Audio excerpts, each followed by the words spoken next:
Hello chartered accountants, hope you all are doing good. आज जो है वो अपने chapter number 3 bank reconciliation statement का सेकंड पार्ट पढ़ने जा रहे हैं।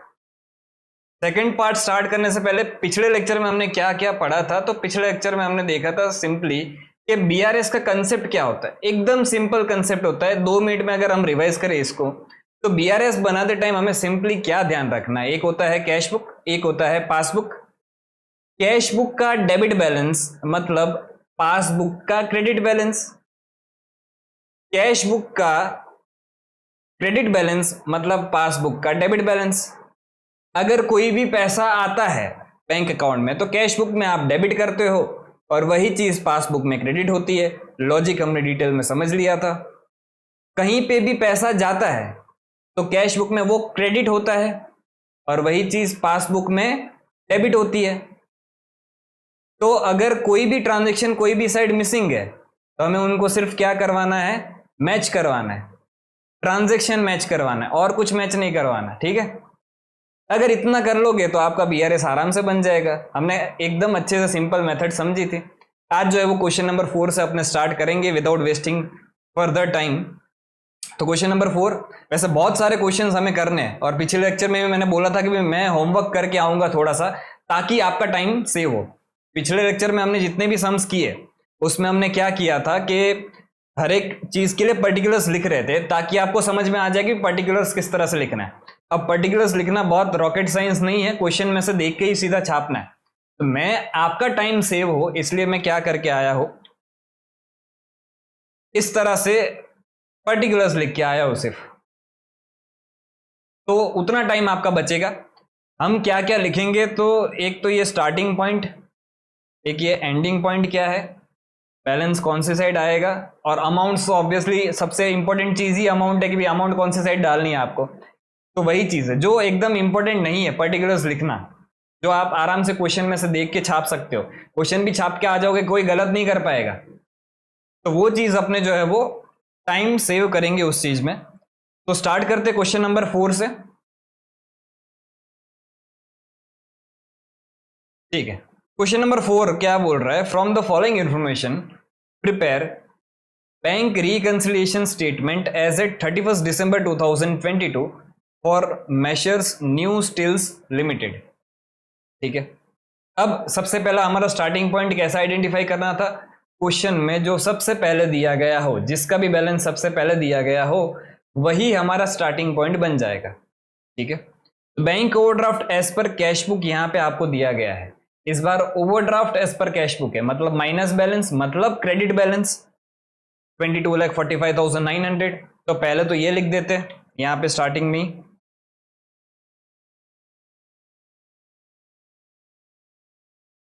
Overdraft as per cash book. अच्छा, overdraft as per cash book मतलब लायबिलिटी आपकी, और लायबिलिटी का कौन सा बैलेंस होता है, वैसे लायबिलिटी का होता है क्रेडिट बैलेंस। तो इस चीज को हम जो है वो ओपनिंग क्रेडिट साइड लिख देंगे, और अमाउंट आपका है 22,45,900। तो यहाँ पे लिख देते 22,45,900।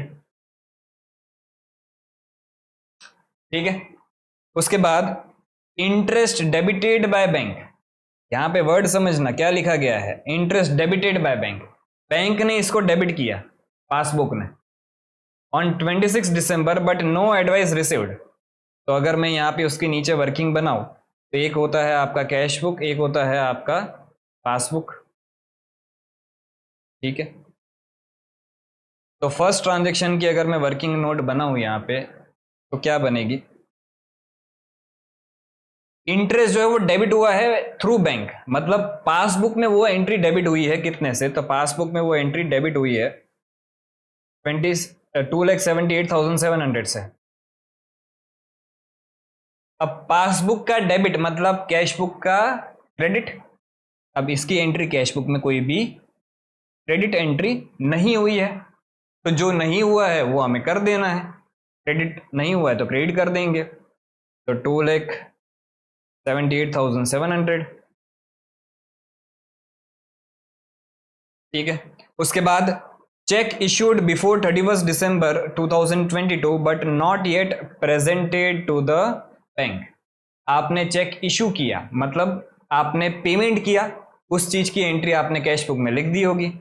तो कैश बुक में आपने उसको क्या किया होगा, सेकंड ट्रांजेक्शन को क्रेडिट किया होगा, क्योंकि पेमेंट कर रहे हो आप। और कितने से क्रेडिट किया होगा, 6,60,000 से। अब इस चीज का एंट्री, कैश बुक का क्रेडिट, पासबुक का क्या, डेबिट। अब यहां पे कोई भी एंट्री नहीं हुई है, तो अगर एंट्री नहीं हुई है तो एंट्री कर देंगे। डेबिट नहीं हुआ है तो डेबिट कॉलम में लिख देंगे अपने, cheque issued but not presented, amount था 6,60,000। उसके बाद transport subsidy received from state government directly by the bank but not advise to the company. Transport subsidy, government से सब्सिडीज मिलती रहती है, सहायता मिलती रहती है, तो ये गवर्नमेंट ने पैसा डायरेक्ट हमारे बैंक अकाउंट में डाल दिया। अब इस चीज की एंट्री बैंक ने जो है वो कर दी है, क्योंकि ऑब्वियस बात है बैंक में सीधा पैसा आ गया, मतलब ऑटोमेटिक सिस्टम होती है, बैंक में एंट्री हो गई। तो ये चीज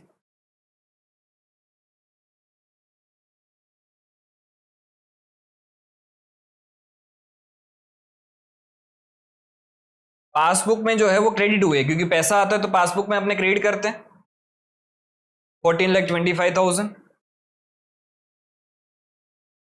लेकिन इसकी कैश बुक में डेबिट एंट्री नहीं हुई है। पासबुक का क्रेडिट मतलब कैश बुक का डेबिट, तो जो नहीं हुआ है वो कर देंगे। डेबिट साइड एंट्री नहीं हुई तो डेबिट साइड लिख दो 14,25,000।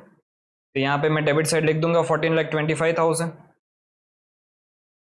ठीक है। उसके बाद ड्राफ्ट, ये ड्राफ्ट भी ऐसा समझ लो कि भी आप चेक डिपॉजिट करवाते हो। पहले के टाइम में ड्राफ्ट चलता था सिस्टम, ड्राफ्ट में आप जिसका भी नाम लिख के दे देते थे उसके पास ड्राफ्ट पहुंच जाता था और वो फिर जो है वो उसको डिपॉजिट करवा देता था। तो वो पूरी सिस्टम पूरी अलग थी, अभी जो है वो प्रैक्टिस में नहीं है। अभी तो सीधा ऑनलाइन ट्रांसफर होता है या तो चेक लिखते हो। ड्राफ्ट की सिस्टम बहुत कम हो गई है। तो ड्राफ्ट ऐसा समझ लो अभी के लिए कि भी एक चेक ही आप जो है डिपॉजिट करवा रहे हो। तो draft deposited in the bank but not credited till 31 December 2022। आपने एक ड्राफ्ट डिपॉजिट करवाया, आपने एक चेक डिपॉजिट करवाया जो क्लियर नहीं हुआ, मतलब आपने कैश बुक में तो क्या कर दिया होगा, कैश बुक में इस चीज को, क्योंकि आपको पैसा मिला है तो कैश बुक में आपने इसको डेबिट कर दिया होगा, कितना, 13,50,000। अब कैश बुक का डेबिट, पासबुक का क्रेडिट, ये क्रेडिट एंट्री पासबुक में नहीं हुई है तो जो नहीं हुआ है वो कर देंगे, क्रेडिट नहीं हुआ है तो क्रेडिट कर दो। तो 13,50,000 आप क्रेडिट साइड लिख दोगे। ठीक है। उसके बाद bills for collection created by the bank till 31 December 2022 but no advice received by the company.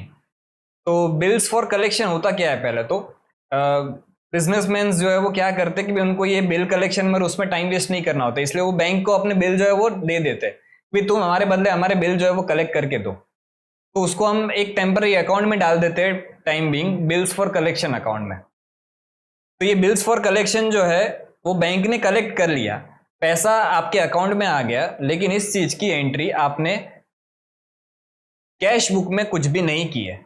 मतलब ये हुआ क्या, पासबुक में ये चीज क्रेडिट हुई है, तो पासबुक में क्रेडिट हुआ है, कितना क्रेडिट हुआ है, ये 8,36,000। और इसी चीज की कैश बुक में कोई भी एंट्री नहीं हुई है। अच्छा, कैश बुक में होना क्या चाहिए था, डेबिट होना चाहिए था, जो डेबिट नहीं हुआ है, तो जो नहीं हुआ है वो कर देंगे, डेबिट कर देंगे यहाँ पे अपने 8,36,000। उसके बाद सिक्स्थ, वैसे यहाँ पे 7 है, amount wrongly debited to company account by the bank for which no details are available. Bank ने गलती से आपके अकाउंट को क्रेडिट कर दिया है, सॉरी डेबिट कर दिया है, debit debit debit sorry, bank ने गलती से आपके अकाउंट को डेबिट कर दिया है, पैसे काट लिए, और ये चीज की इंफॉर्मेशन आपको कुछ भी है नहीं, तो इसलिए आपने कोई भी एंट्री नहीं की। तो क्या करेंगे, अब एंट्री कर देंगे।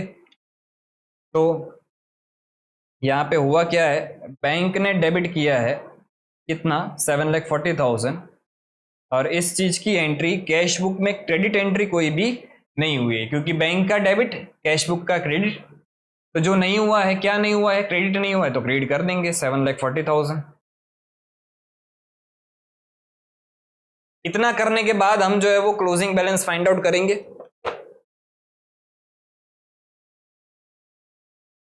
तो पहले अगर टोटल देखें तो क्रेडिट साइड का टोटल मेरे को अभी से ही ज्यादा दिख रहा है कुछ 22,45,900 plus 2,78,700 plus 13,50,000 plus 7,40,000 46,14,600।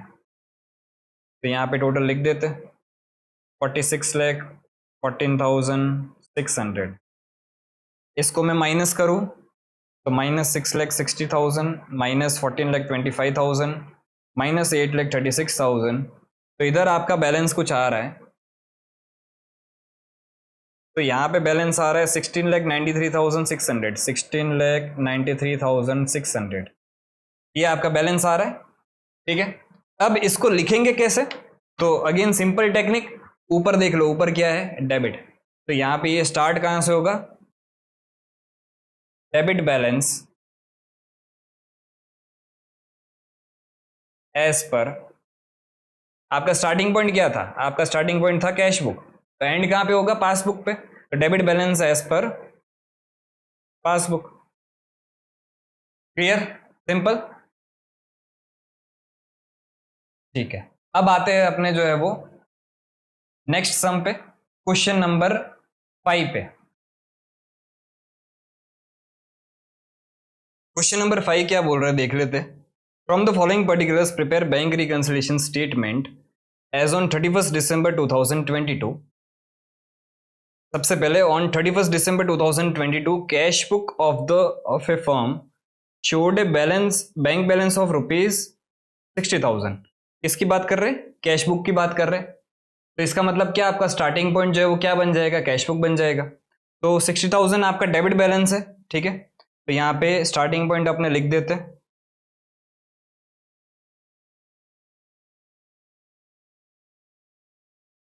Debit balance as per cash book. और क्योंकि debit balance as per cash book है तो आप जो है वो ऑब्वियसली डेबिट साइड लिखोगे। अमाउंट है आपका 60,000।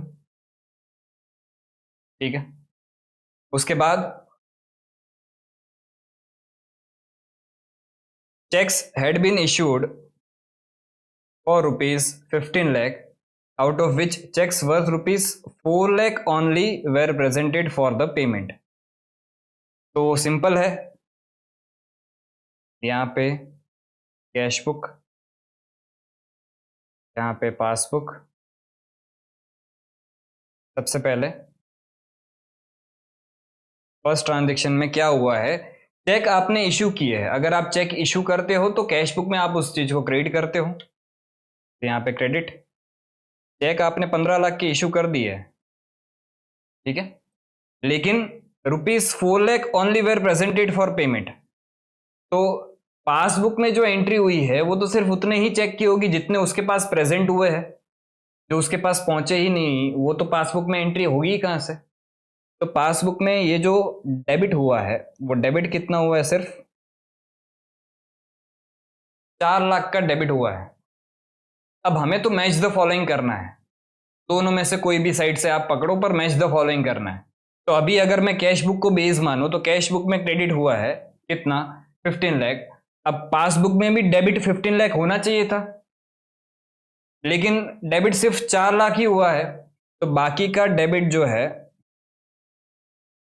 11 लाख ये नहीं हुआ है। तो जो नहीं हुआ है वो कर देंगे। तो यहां पे आप जो है वो 11 लाख डेबिट साइड लिख दोगे। ठीक है, उसके बाद checks worth ₹11,40,000 were deposited in the bank on 20th December but had not been credited by the bank. In addition to this, one check for ₹5 lakh was entered in the cash book on 30th December but was banked on 3rd January 2023। अब समझना यहाँ पे हो क्या रहा है। सबसे पहले तो 11,40,000, अभी थर्ड ट्रांजेक्शन के 2 एंट्रीज है, इधर वैसे सेकंड है। तो एक ट्रांजेक्शन डेबिट किया है आपने 11,40,000 का। अब ये ट्रांजेक्शन क्या था कि भी आपने डिपॉजिट करवा दिया लेकिन ये चेक जो है वो क्लियर नहीं हुआ है। ठीक है, और दूसरी एक एंट्री है कि भी आपने कैश बुक में एक ट्रांजेक्शन रिकॉर्ड कर दिया, कितने का, 5 लाख का। तो ये भी आपने जो है वो 5 लाख से कैश बुक को डेबिट कर दिया, लेकिन इस चीज को आप बैंक में डिपॉजिट करवाना ही भूल गए थे अप टू 31 दिसंबर। तो अब हम क्या करेंगे, ये दोनों ही चीजों की पासबुक में कोई भी क्रेडिट एंट्री नहीं हुई है, तो इन दोनों को ही अपने क्या करेंगे, क्रेडिट साइड लिख देंगे। ठीक है, जो नहीं हुआ है वो करते जाना है। तो क्रेडिट साइड 11,40,000 और यहाँ पे नीचे आ जाएगा 5 लाख। ठीक है, cheque deposited but not yet credited bye the bank, check received and recorded in the cash book but not yet banked. Simple question का ही पर्टिकुलर्स छापना है, तो इसमें ज्यादा टेक्निकलिटीज नहीं है, तो ऐसा टेंशन मत लेना ओ सर हमको पर्टिकुलर्स लिखना नहीं आता। नहीं लिखना आता, क्वेश्चन पढ़ना तो आता है, क्वेश्चन पढ़ना आता है, उसको थोड़ा सा अच्छे से फ्रेम करके यहाँ पे शॉर्ट में पोस्ट कर देने का, बस बन गया आपके पर्टिकुलर्स। ठीक है, उसके बाद a cheque from Sushant for ₹4 lakh was deposited in the bank on 26 December 2022 but was dishonored and the advice was received on 2nd January 2023। अब सिंपल चीज है कि भाई ये चीज फोर, वैसे यहाँ पे थर्ड एंट्री, आपने एक चेक जो है वो डिपॉजिट करवाया था। ठीक है, तो चेक आपने डिपॉजिट करवाया 4 लाख का 26 दिसंबर को। तो अगर आपने चेक डिपॉजिट करवाया मतलब आपने कैश बुक में उस चीज को क्या कर दिया है, डेबिट कर दिया है। अब ये चीज क्लियरिंग में गई, तो जब क्लियरिंग में जाती है तो कैश पासबुक में बैंक एक बार के लिए तो क्रेडिट कर देती है, तो बैंक ने एक बार के लिए 4 लाख जो है वो क्रेडिट कर दिया। बट अगर चेक बाउंस होता है तो वही एंट्री रिवर्स की जाती है। तो बैंक, क्योंकि चेक बाउंस हुआ, डिसऑनर हुआ, तो बैंक ने इसकी जो है वो रिवर्स एंट्री कर दी, क्या, डेबिट एंट्री 4 लाख। अब ये वाली एंट्री जो है, ये वाली एंट्री इधर क्रेडिट होनी चाहिए थी, जो नहीं हुई है। तो सिंपल है कि भाई 4 लाख से आपका जो है वो चेक डिसऑनर हुआ था, तो बैंक ने तो अगर देखने जाए तो ये नेट नेट तो क्या हो गया, जीरो हो गया, मतलब बैंक में कोई भी एंट्री नहीं हुई है, ऐसा समझ लो। तो ये वाली जो एंट्री है इसका इफेक्ट जो है वो कैश बुक में नहीं आया है, तो क्या नहीं हुआ है, क्रेडिट नहीं हुआ है, तो जो नहीं हुआ है वो कर दो, तो क्रेडिट साइड लिख दो, अमाउंट है 4 लाख। ठीक है, फिर उसके बाद पासबुक शोड बैंक चार्जेस ₹2,000। अब ये एंट्री तो इतनी बार आ गई है कि अब तो आपको मुंह पे होगी ये एंट्री, बट फिर भी ठीक है, अपने लिख देते, आलस नहीं करते। यहाँ पे पासबुक में वो चीज़ डेबिट हुई है ₹2,000। अब इस चीज़ की एंट्री कैश बुक में कुछ भी क्रेडिट एंट्री नहीं हुई है। ठीक है, तो अब क्रेडिट कर देंगे 2,000 को, bank charges not recorded in cash book. उसके बाद one of the debtors deposited a sum of ₹5 lakh in the bank account of the firm on 20th December 2022 but the intimation in this respect was received from the bank on 2nd January 2023। किसी एक customer ने हमारे account में सीधे पैसे डाल दिए 5 लाख रुपए, तो बैंक ने तो क्या कर दिया होगा, बैंक ने इस चीज को कर दिया होगा क्रेडिट। क्रेडिट कितना किया होगा, 5 लाख से किया होगा, लेकिन इस चीज की एंट्री कोई भी जो है वो कैश बुक में नहीं हुई है। अब बैंक का क्रेडिट मतलब कैश बुक का क्या, डेबिट, तो जो नहीं हुआ है वो कर दो, तो आपका आंसर आ जाएगा। तो डेबिट साइड अपने जो है वो अमाउंट लिख देंगे, कितना, 5 lakh. Simple.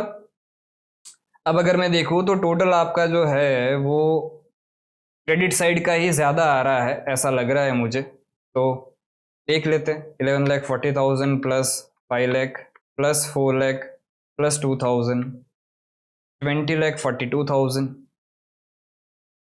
20,42,000 minus 5 lakh minus 11 lakh minus 60,000, तो यहाँ पे आपका आंसर आया कितना, 3,82,000। ये आपका आंसर आ गया। इसको हम क्या लिखेंगे, इसको हम लिखेंगे, पहले ऊपर देख लो, ऊपर क्या है, ऊपर है डेबिट, तो इधर स्टार्ट कहाँ से करेंगे, डेबिट बैलेंस एज पर, तो ये स्टार्ट कहाँ से हुआ था आपका, कैश बुक से स्टार्ट हुआ था, तो ये एंड कहाँ पे होगा आपका, पासबुक। सिंपल, ठीक है। ये सम भी हो गया। वैसे ये सम का शायद आंसर दिया गया था हमें कि नहीं दिया गया है, हाँ दिया गया है। बैंक पासबुक शोड है डेबिट बैलेंस ऑफ ₹3,82,000। आंसर तो ऑलरेडी दिया गया था, हमने भी देख लिया कि भाई 3,82,000 का डेबिट बैलेंस पासबुक के हिसाब से आ रहा है, ठीक है। चलते नेक्स्ट सम पे। आज तो जल्दी जल्दी जल्दी सारे सम्स खत्म करेंगे क्योंकि नंबर ऑफ सम्स हमें ज़्यादा कवर करने हैं, वेराइटीज ऑफ सम हमें ज़्यादा कवर करने हैं, मॉड्यूल के, आरटीपी के, पास्ट पेपर के, उस तरह से, ठीक है। आते हैं क्वेश्चन नंबर 6 पे। क्वेश्चन नंबर 6 क्या बोल रहा है, prepare a bank reconciliation statement as on 30th September 2022 from the following particulars, ठीक है। तो सिंपली हमें जो है बैंक रिकंसिलिएशन स्टेटमेंट बनाना है। Bank balance as per passbook दिया गया है, तो आपका स्टार्टिंग पॉइंट क्या बन गया, पासबुक बन गया। तो यहां पे मैं सबसे पहले लिख दूंगा क्या,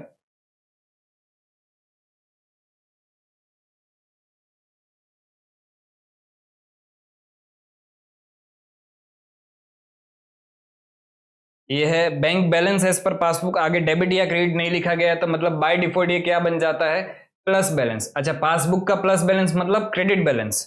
तो यहां पे bank balance as per passbook, तो इस चीज को अपने जो है वो क्रेडिट साइड लिख देंगे क्योंकि क्रेडिट बैलेंस है ओपनिंग, तो क्रेडिट साइड ही लिखेंगे। कितना है, 10 लाख, ठीक है। उसके बाद वन बाय वन सारे ट्रांजेक्शन्स देखते जाते। सबसे पहला ट्रांजेक्शन क्या है, cheque deposited in the bank but no entry was passed in the cash book. इस बार देखना उल्टा है, समझना क्या हुआ है। चेक आपने डिपॉजिट करवाया बैंक में but no entry was passed in the cash book. अब इस एंट्री की वजह से डिफरेंस आ रहा है। मतलब क्या कि भी पासबुक में वो एंट्री हो गई है, कैश बुक में इस बार नहीं हुई है। तो अगर मैं यहां पे नीचे लिखूं इसको, cash book, passbook, first transaction. तो अगर आपने चेक डिपॉजिट करवाया मतलब पासबुक में वो चीज क्या हुई होगी, पासबुक में वो चीज हुई है क्रेडिट, अमाउंट है 5 लाख। अब ये चीज की entry, debit entry cash book में नहीं हुई है, तो जो नहीं हुआ है वो कर देंगे। डेबिट साइड नहीं लिखा है तो डेबिट साइड लिख देंगे, तो डेबिट साइड आ जाएगा आपका 5 लाख। हर बार क्या होता था, कैश बुक में एंटर हो जाता था लेकिन पासबुक में एंट्री नहीं होती थी। इस बार उल्टा है, उनो रिवर्स। समझना, इंस्टीट्यूट खेल जाती है कभी कभी लैंग्वेज में आपके साथ, ठीक है। उसके बाद cheque received but not sent to bank ₹11,20,000। आपको पैसा मिला, चेक रिसीव्ड, आपने कैश बुक में एंट्री कर दी लेकिन बैंक को भेजना ही भूल गए, तो इस चीज की एंट्री क्या बनेगी, समझना। कैश बुक में आपने डेबिट कर दिया है कितना, 11,20,000। अब इस चीज की एंट्री, क्रेडिट एंट्री पासबुक में कुछ भी नहीं हुई है, तो जो नहीं हुआ है वो कर देंगे। क्रेडिट करना था, नहीं हुआ तो क्रेडिट कर दो। तो यहाँ पे 11,20,000 आप जो है वो क्रेडिट साइड लिख दोगे, ठीक है। उसके बाद credit column of bank column cast short. अब देखो बैंक कॉलम बोल रहा है, कॉलम मतलब क्या, cash book columnar cash book होती है, एक होता है कैश कॉलम, एक होता है बैंक कॉलम, एक होता है डिस्काउंट कॉलम। इस तरह से कैश बुक का बैंक कॉलम जो है उसकी क्रेडिट साइड मतलब पेमेंट वाली side, cast short by ₹2,000। Cash book में पेमेंट साइड मतलब क्रेडिट साइड आप 2,000 लिखना भूल गए, तो क्रेडिट नहीं किया, तो जो नहीं किया वो कर दो। क्रेडिट करना था, नहीं किया तो कर देते हैं 2,000 क्रेडिट।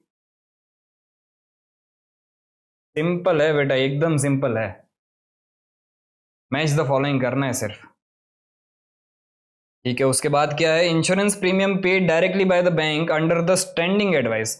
आपने बैंक को बोल के रखा था कि भाई ये तारीख को मेरा इंश्योरेंस का पेमेंट तेरे इधर से हो जाना चाहिए, मेरे को पूछने भी मत आना, अगर आया है तो देख लेना। ऐसा आपने बैंक को स्टैंडिंग एडवाइस दे के रखी थी? अगर आपने बैंक को ऐसी स्टैंडिंग एडवाइस दे के रखी और आपकी बात बैंक ना माने, ऐसा बन सकता है क्या? आप वाट लगा दो बैंक की, नहीं बन सकता। तो बैंक तो आपकी जो है वो सेवा में ही है। बैंक ने जो है वो पेमेंट कर दिया। बैंक ने अगर पेमेंट कर दिया है तो फिर बैंक ने क्या किया होगा? बैंक ने डेबिट किया होगा। तो यहाँ पे अगर आपने लिखे, थर्ड में कुछ नहीं लिखना है हमें, फोर्थ ट्रांजेक्शन में लिखना है बैंक ने किया है डेबिट। कितना डेबिट किया है? बैंक ने किया है 60,000 को डेबिट। लेकिन इस चीज की कोई भी एंट्री यहाँ पे कैश बुक में नहीं हुई है। अगर कोई एंट्री नहीं हुई है तो कर देंगे, क्रेडिट साइड लिखना था 60,000 तो क्रेडिट साइड लिख देंगे। ठीक है, सिंपल। उसके बाद bank charges entered twice in the cash book. अरे बाप रे, कभी कभी रिकॉर्ड ही नहीं करते, और जब रिकॉर्ड करते इतना भावुक हो जाते, दो दो बार रिकॉर्ड कर देते, पता नहीं कैशियर है कि क्या है। ठीक है, तो बैंक चार्जेस जो है वो कैशियर ने 2,000 रुपये एंटर कर दिए है 2 बार। अच्छा, समझना यहाँ पे, कैश बुक में क्रेडिट एक बार तो 2,000 किया है, लेकिन एक और बार कर दिया है। अच्छा, ये चीज पासबुक में तो एक ही बार डेबिट हुई होगी ना। बैंक अच्छी है ना, बैंक थोड़ी ना आपके ज्यादा पैसे काटती है, बस बताती ही नहीं, काट लेती है चार्जेस, बस इतना ही अच्छी है बैंक। तो बैंक ने ये जो है वो एक ही बार एंट्री की है और दूसरी बार एंट्री नहीं हुई है। अभी अगर अपने मैच द फॉलोइंग करें तो यहाँ पे डेबिट नहीं हुआ है तो आप डेबिट कर देंगे, या इसको इस तरह से भी आप देख सकते हो कि भी आपकी कैश बुक की गलती है। चलो बैंक को बेस मानते हैं, पासबुक को अगर मैं बेस मानूं तो पासबुक में एक ही बार डेबिट हुआ है, लेकिन यहाँ पे क्रेडिट जो है वो 4,000 हो गया है। तो मुझे रिवर्स करना पड़ेगा इस चीज को, यहाँ पे रिवर्स करना पड़ेगा, एक बार डेबिट करना पड़ेगा 2,000 से। तो ये चीज अगर मैं करूंगा तो मेरा जो है वो मैच हो जाएगा। अब ये दोनों साइड से सेम ही हो रहा है। अगर आप इस तरह से नहीं करते, सिर्फ मैच द फॉलोइंग करते, तो इधर मेरा क्रेडिट डेबिट 2,000 मैच हो रहा है, इधर मेरा क्रेडिट इधर मेरा डेबिट जो है वो मैच नहीं हो रहा है। तो जो नहीं हुआ रहा है वो कर दो, डेबिट नहीं किया तो कर दो। तो दोनों साइड से डेबिट ही आ रहा है, तो यहाँ पे 2,000 अपने जो है वो डेबिट साइड लिख देंगे। ठीक है, ये मैंने 2 बार क्यों समझाया, क्योंकि बच्चे को कभी कभी लगता है सर ये गलती है, फिर भी अपने क्यों ऐसा जो है वो उसको मैच कर रहे हैं। बेटा मैं सीधी बात अगर बताऊं तो ये मैं सिर्फ बैंक रिकंसिलिएशन स्टेटमेंट बना रहा हूं, ये मेरे मेन बुक्स ऑफ अकाउंट में मैं एंट्रीज नहीं कर रहा हूं। मैं एक स्टेटमेंट बना रहा हूं जो मेरे को बता रहा है कि भी मेरा पासबुक का एंड कैश बुक का बैलेंस क्यों मैच नहीं हो रहा है। आप इंफॉर्मेशन दे रहे हो, इन एंट्रीज की वजह से आपका जो है वो बैलेंस मैच नहीं हो रहा है। तो ये मैं बुक्स ऑफ अकाउंट में चेंज करने नहीं जा रहा हूं। बुक्स ऑफ अकाउंट में चेंज कब करेंगे, एडजस्टेड कैश बुक वाला टॉपिक आएगा तब अच्छे से समझाऊंगा बेटा, अभी के लिए यहां पे रहो। ठीक है, कंफ्यूजन नहीं आना चाहिए। उसके बाद sixth, cheque issued but not presented to the bank. Cheque आपने इशू किया है। अच्छा, इधर क्या पढ़ रहा हूं मैं सर, क्वेश्चन में पढ़ो, क्वेश्चन में आंसर लिख के आए हो, आए बड़े। हाँ ठीक है, क्वेश्चन में पढ़ते, cheque issued but not presented to the bank for payment. भाई हमने चेक इशू कर दिया है तो कैश बुक में हमने क्या किया होगा, कैश बुक में हमने किया होगा क्रेडिट। कितना है अमाउंट भी देख लेते हैं, 5 लाख। अब ये चीज की एंट्री, डेबिट एंट्री पासबुक में नहीं हुई है, तो अगर पासबुक में एंट्री नहीं हुई है तो कर देंगे 5 लाख। डेबिट नहीं हुआ है तो डेबिट कर दो, चलो फटाफट। फिर उसके बाद cheque received entered twice in the cash book. अरे भाई कैशियर है क्या है यार, सब कुछ 2-2 बार रिकॉर्ड कर रहा है, अपनी मेहनत बढ़ा रहा है। तो ठीक है चलो, अभी बेचारा नादान है, नया नया है, सीख रहा है। चेक मिला है, 2 बार कैश बुक में एंटर हो गया है। अच्छा, चेक मिलता है तो कैश बुक में आप क्या करते हो, चेक मिलता है तो कैश बुक में आप करते हो डेबिट। तो अच्छा, एक बार तो डेबिट करना ही था 10,000 से,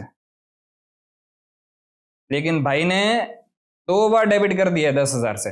अच्छा, क्या पासबुक ने 2 बार किया होगा? ना भी ना, पासबुक ऐसी गलती ना करे। तो पासबुक ने 10,000 एक ही बार क्रेडिट किया होगा, तो ये वाला जो क्रेडिट है वो नहीं मिल रहा है, नहीं मैच हो रहा है। तो अभी तो मैच करने के लिए क्रेडिट नहीं हुआ है तो क्रेडिट कर दो। तो यहाँ पे 10,000 आप लिख दोगे, ठीक है। उसके बाद bill discounted dishonoured not recorded in the cash book. Bill आपने डिस्काउंट करवाया था, अब वो डिसऑनर हो गया। तो जब बिल आपका डिस्काउंट करवाया होता है वो डिसऑनर हो जाता है, तो बैंक आपसे पूछती भी नहीं है कि भाई सामने जो पैसा आने वाला था वो पैसा नहीं आया, वो पूछे भी ना, सीधा आपके अकाउंट में से पैसे काट लेती है। तो इसकी बैंक ने जो है वो क्या एंट्री की होगी, इसकी बैंक ने जो है वो डेबिट एंट्री की होगी।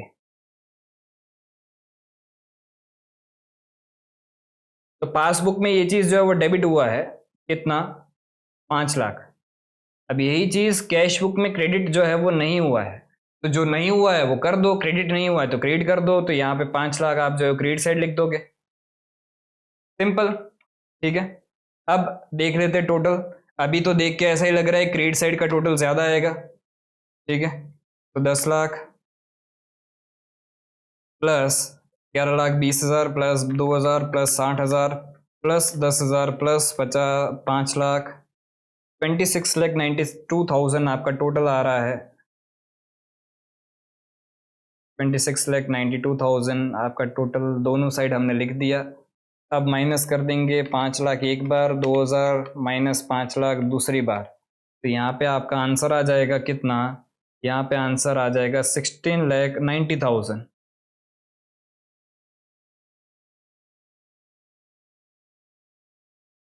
इधर मैं लिखूंगा क्या, लिखूंगा सिंपल, देख लो पहले ऊपर क्या है, ऊपर क्या है, डेबिट बैलेंस है। चलो तो मेरा स्टार्ट कहाँ से होगा, डेबिट बैलेंस एज पर, अच्छा मेरा सम स्टार्ट कहाँ से हुआ था, पासबुक से स्टार्ट हुआ था, तो एंड कहाँ पे होगा, कैश बुक पे। सिंपल, एकदम सिंपल, ठीक है। अब आते हैं नेक्स्ट सम पे, क्वेश्चन नंबर 7 पे।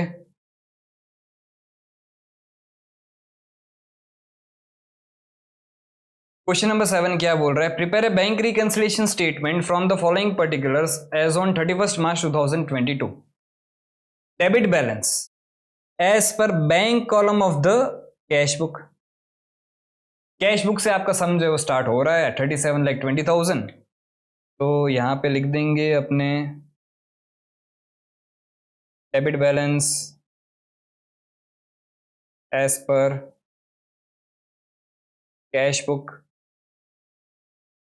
और डेबिट बैलेंस है कैश बुक के हिसाब से है तो अपने डेबिट कॉलम में ही लिख देंगे 37,20,000, ठीक है। उसके बाद next transaction, cheque issued to the creditors but not yet presented to the bank for payment. Again ये तो अभी इतनी बार आ गया, मैं इधर लिख के भी नहीं समझाऊंगा, हर एक क्वेश्चन में ये ट्रांजेक्शन होता ही है। चेक इशू किया बट प्रेजेंट नहीं हुआ, चेक इशू किया मतलब आपने क्रेडिट किया लेकिन बैंक में डेबिट नहीं हुआ, तो डेबिट कर दो भाई, डेबिट साइड लिख दोगे 7,20,000,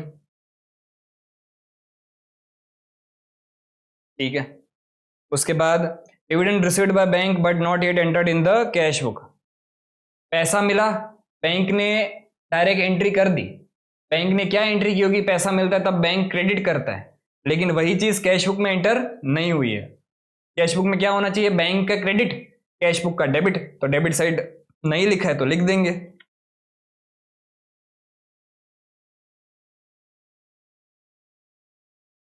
उसके बाद third, interest allowed by the bank, कितना, 12,500।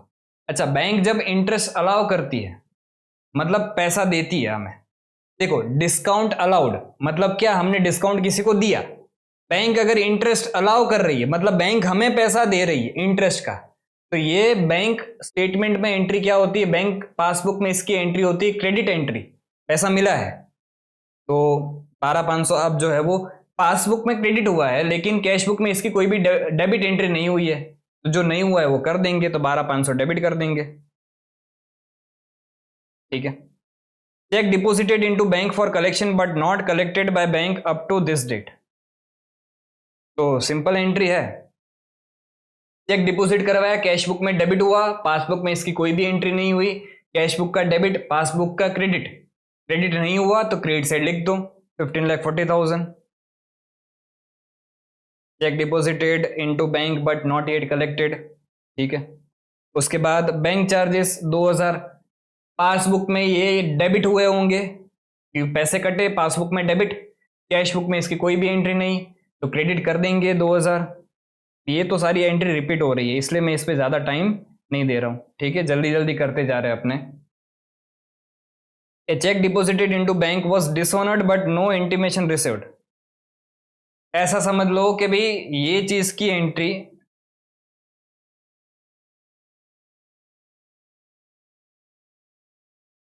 चेक आपने डिपॉजिट करवाया था तो कैश बुक में आपने इसको जो है वो डेबिट किया था 3,20,000 से।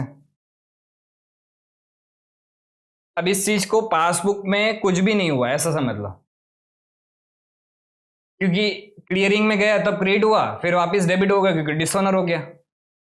तो इस चीज की एंट्री नेट नेट पासबुक में कुछ भी नहीं आई है, तो कैश बुक का डेबिट मैच करने के लिए अभी तो पासबुक का क्या होता है क्रेडिट, तो इसको हम क्या करेंगे क्रेडिट साइड लिख देंगे 3,20,000। वैसे ये भी ट्रांजेक्शन बहुत बार आ चुका है, 3,20,000 अपने जो है क्रेडिट साइड लिख देंगे,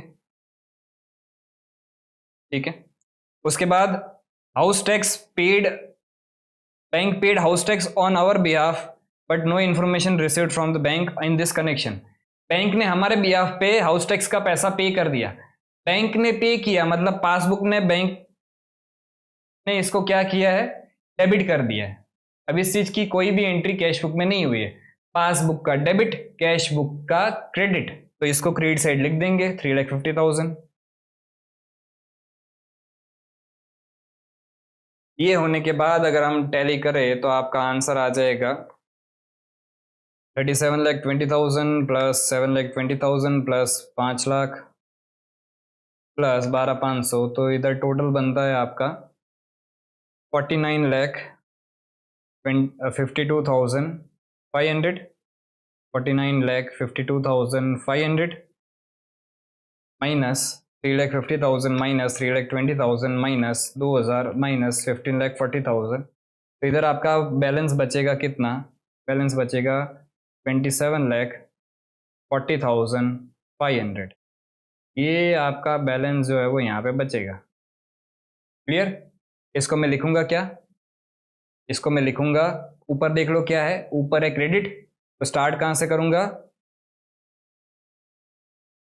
क्रेडिट बैलेंस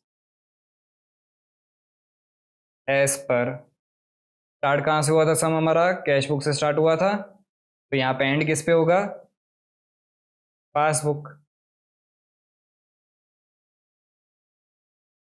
सिंपल, ठीक है। नेक्स्ट ट्रांजेक्शन पे आ जाते, नेक्स्ट सम पे आ जाते। नेक्स्ट सम है हमारा क्वेश्चन नंबर 8।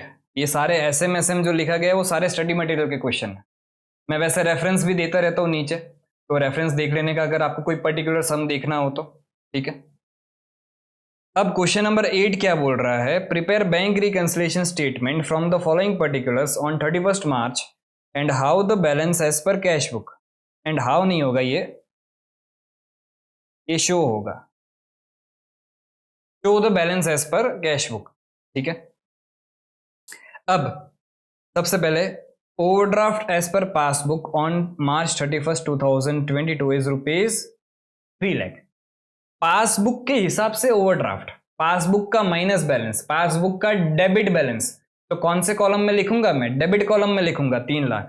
तो यहां पे आ जाते हैं 3 लाख हम लिखेंगे कौन से कॉलम में, डेबिट कॉलम में, और इधर क्या लिखेंगे, ओवरड्राफ्ट एज पर पासबुक, ठीक है। अब वन बाय वन सारे ट्रांजेक्शन्स देख लेते हैं। Interest on bank overdraft not entered in the cash book ₹36,500। Simple बात है, अगर आपको इंटरेस्ट ऑन बैंक ओवरड्राफ्ट दिया गया है, ओवरड्राफ्ट आपकी एक लायबिलिटी होती है, आपने बैंक से पैसे उठाए हैं, तो अगर ओवरड्राफ्ट पे इंटरेस्ट लग रहा है मतलब बैंक आपसे इंटरेस्ट ले रही है, आपके अकाउंट में से पैसे कट रहे, तो वो क्या हुआ होगा पासबुक में, पासबुक में उसकी एंट्री हुई होगी डेबिट एंट्री, कितने से 36,500 से, तो ये सेकंड ट्रांजैक्शन की एंट्री है। अब ये चीज कैश बुक में क्रेडिट जो है वो नहीं हुई है, तो जो नहीं हुआ है वो कर दो, क्रेडिट करना था नहीं किया है, तो 36,500 को मैं क्रेडिट साइड लिख दूंगा, सिंपल। फिर उसके बाद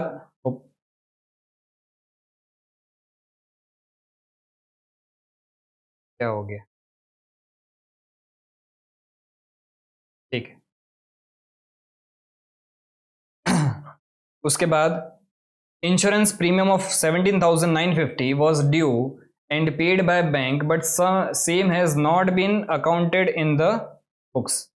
तो इंश्योरेंस प्रीमियम बैंक ने पे कर दिया है, तो बैंक ने अगर पे किया है तो मतलब बैंक ने डेबिट किया है 17,950, तो ये चीज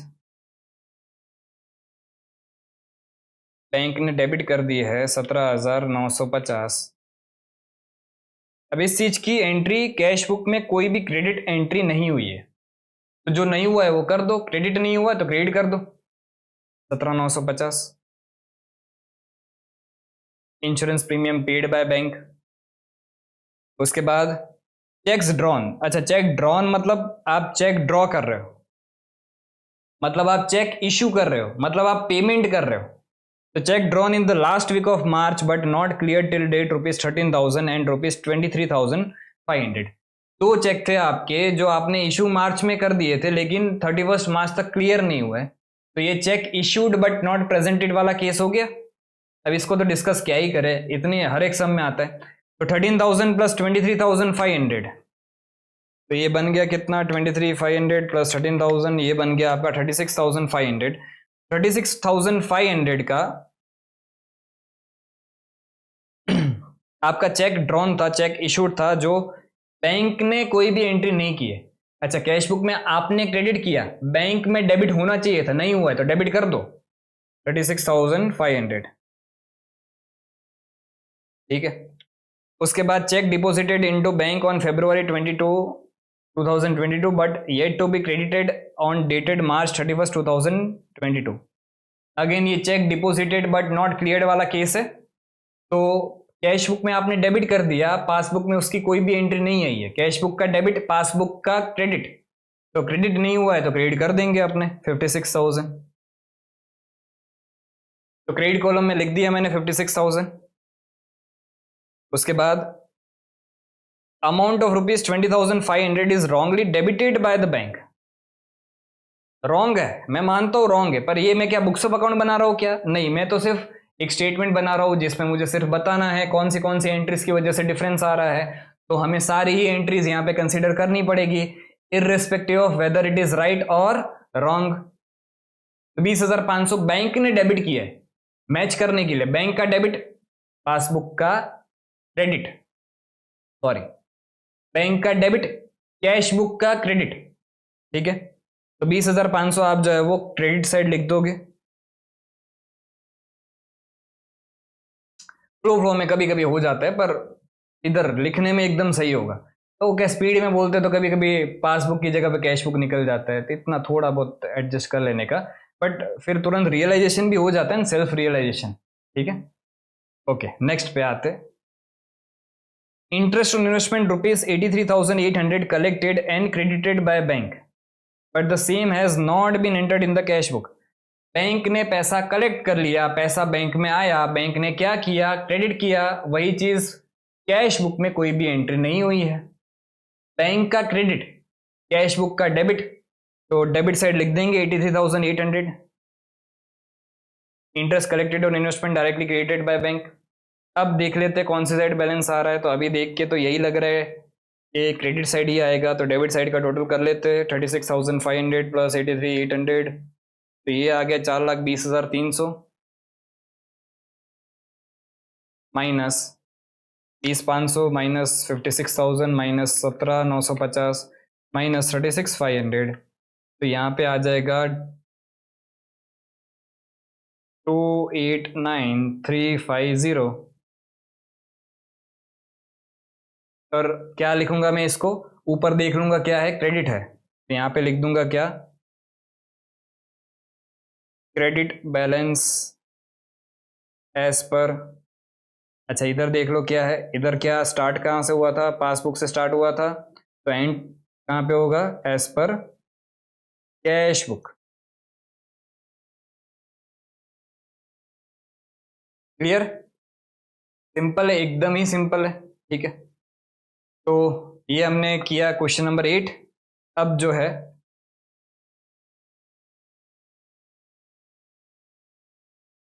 क्वेश्चन नंबर 9 पे आ जाएंगे। ठीक है,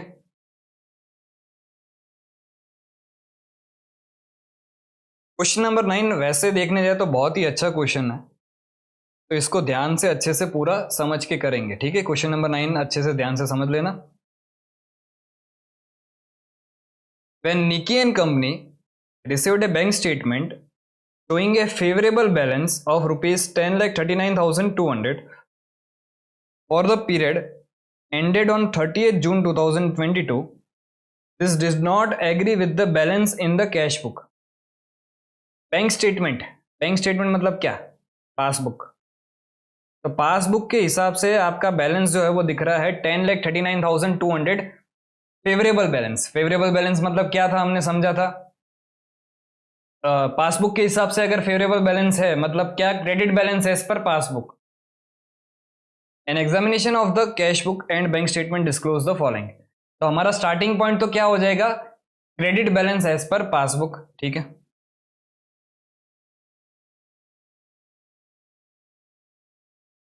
credit balance as per passbook. अब क्योंकि क्रेडिट बैलेंस है तो क्रेडिट साइड लिखेंगे, तो ये 10,39,200, 10,39,200। ठीक है, उसके बाद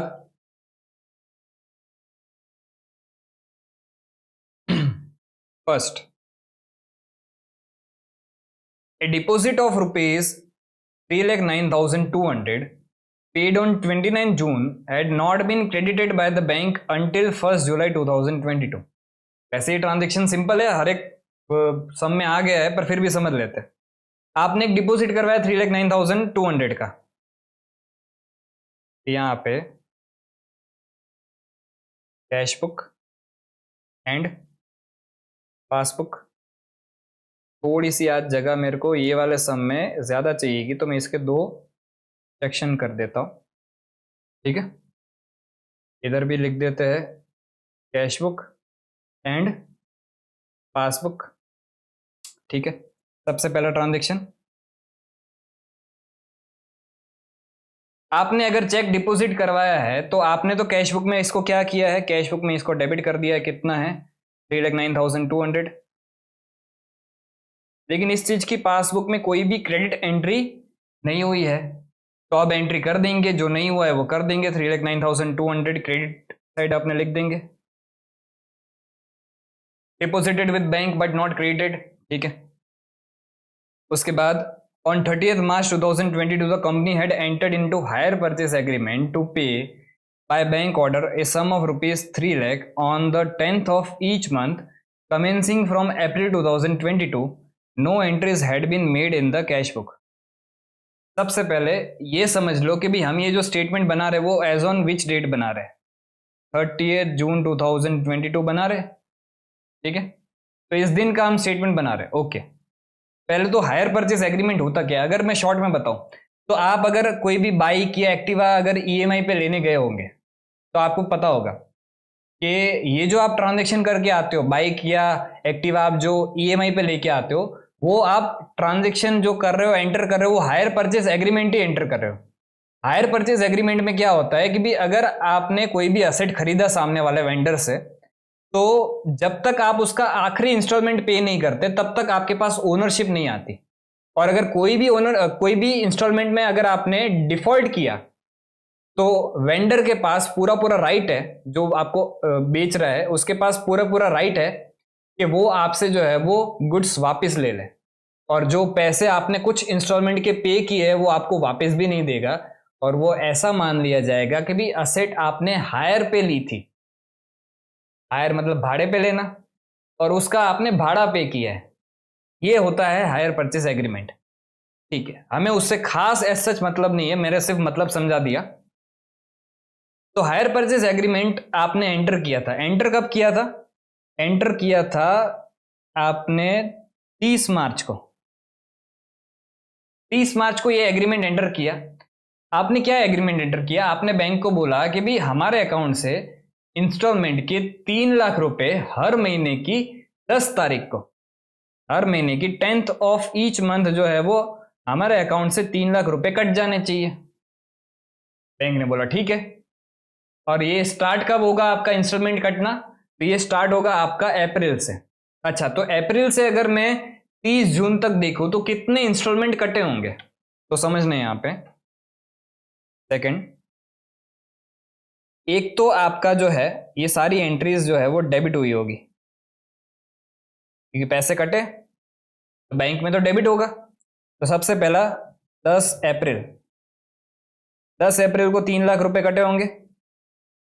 उसके बाद 10 मई, 10 मई को भी 3 लाख रुपए कटे होंगे।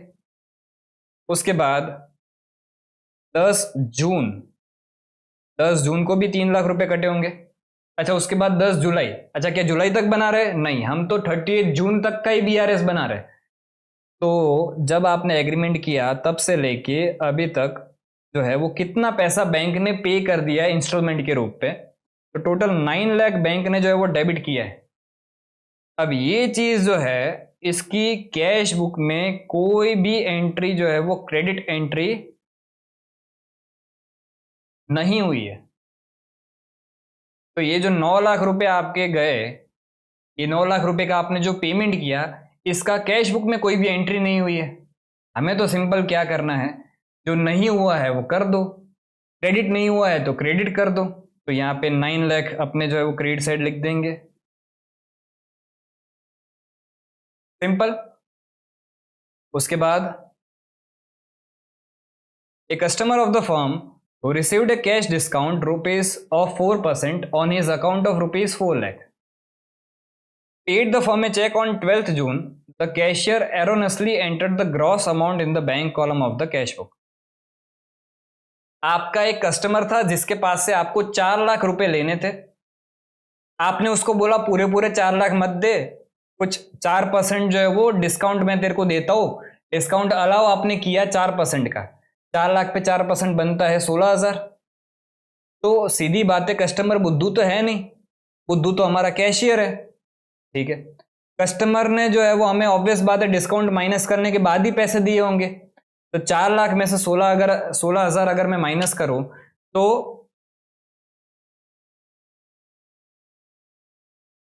पासबुक में ये जो है वो डेबिट हुआ, सॉरी पैसे आए हैं।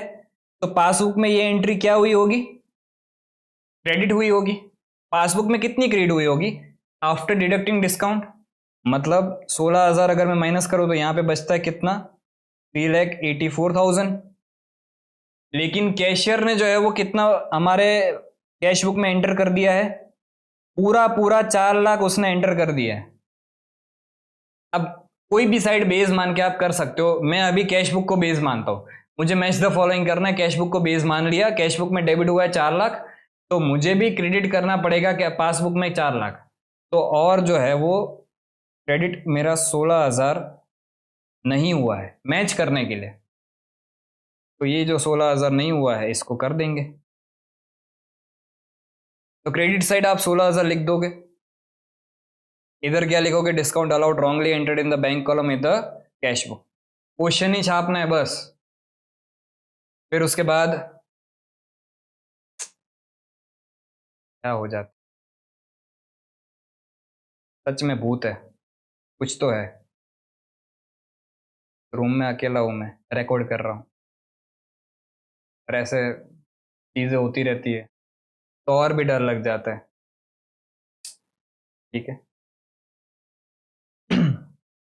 Bank charges amounting ₹3,000 had not been entered in the cash book.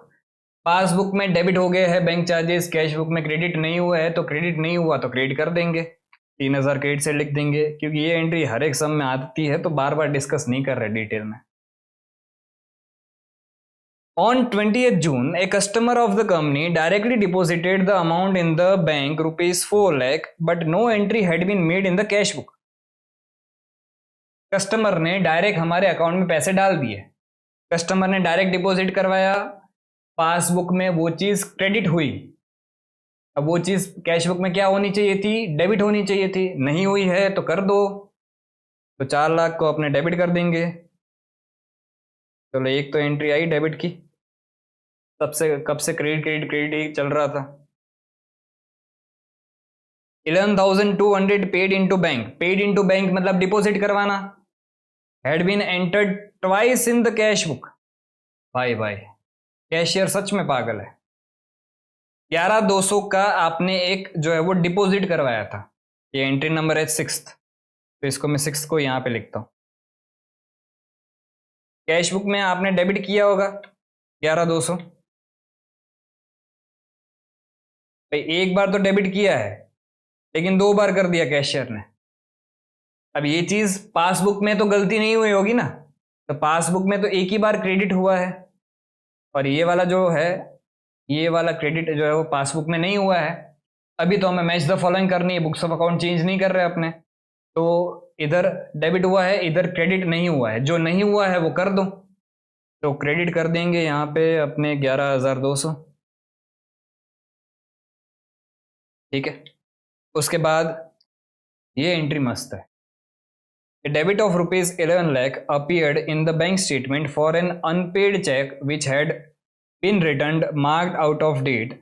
The check had been redated by the customer and paid into bank again on 5th July. ठीक है, 5 जुलाई को क्या हो रहा है उससे तो हमें मतलब ही नहीं है, क्योंकि हम जो है वो 30 जून का बना रहे हैं। अब ये समझना क्या हुआ। आपने एक चेक डिपॉजिट करवाया। आप अगर चेक डिपॉजिट करवाते हो तो कैश बुक में आप उस चीज को डेबिट करते हो 11 लाख। अब ये जब चेक आपने डिपॉजिट करवाया तो एक बार के लिए चेक क्लियरिंग में जाता है, तो क्लियरिंग में जाता है तब बैंक अपने एंट्री एक कर देती है। फिर अगर यही चेक बाउंस हो जाता है तो उसी एंट्री को बैंक रिवर्स कर देती है। ठीक है, तो ये चेक क्लियरिंग में गया तो बैंक ने इस चीज को क्रेडिट कर दिया, कितना, 11 लाख। ठीक है। अब ये चेक बाउंस हो गया क्योंकि ये चेक था out of date.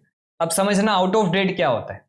Out of date मतलब क्या कि भी चेक पे आप जो भी डेट लिखते हो ना, उसके 3 महीने के अंदर अंदर आपको वो चेक डिपॉजिट करवा देना पड़ता है। अगर 3 महीने में आप वो चेक डिपॉजिट नहीं करवाते हो तो वो चेक आपका आउट ऑफ डेट हो जाता है और उसका कोई वैल्यू नहीं रहता। तो ये वाला चेक जो आपने डिपॉजिट करवाया वो आउट ऑफ डेट हो चुका था। आप आलसी थे, आप डिपॉजिट करवाने नहीं गए, 3 महीने तक नहीं गए। सोचो, ऐसी आलस नहीं करने की। पैसे मिल रहे हैं ना बेटा, ले लेने के, जल्दी जल्दी ले लेने के। ठीक है, तो 11 लाख रुपए का आपने चेक डिपॉजिट करवाया, वो आउट ऑफ डेट था, तो बैंक में एक ये क्रेडिट तो एंट्री हुई जब क्लियरिंग में गया, और जब चेक बाउंस हो गया तब बैंक ने इसी एंट्री को क्या कर दिया, डेबिट कर दिया। कितना, 11 लाख। अब ये जो डेबिट एंट्री है, ये वाली एंट्री कैश बुक में क्रेडिट होनी चाहिए थी, लेकिन नहीं हुई है। तो जो नहीं हुआ है वो कर दो, क्रेडिट नहीं हुआ है तो क्रेडिट कर दो 11 लाख।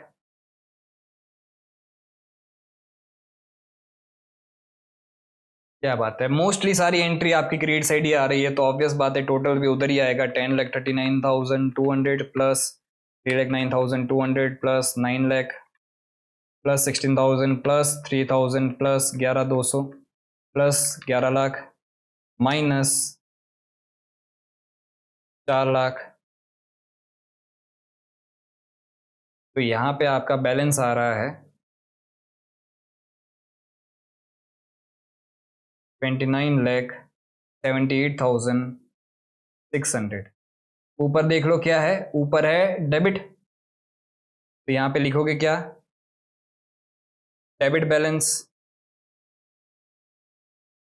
As per. इधर क्या है, इधर है पासबुक, तो इधर क्या आ जाएगा, कैश बुक। क्लियर, एकदम ही सिंपल।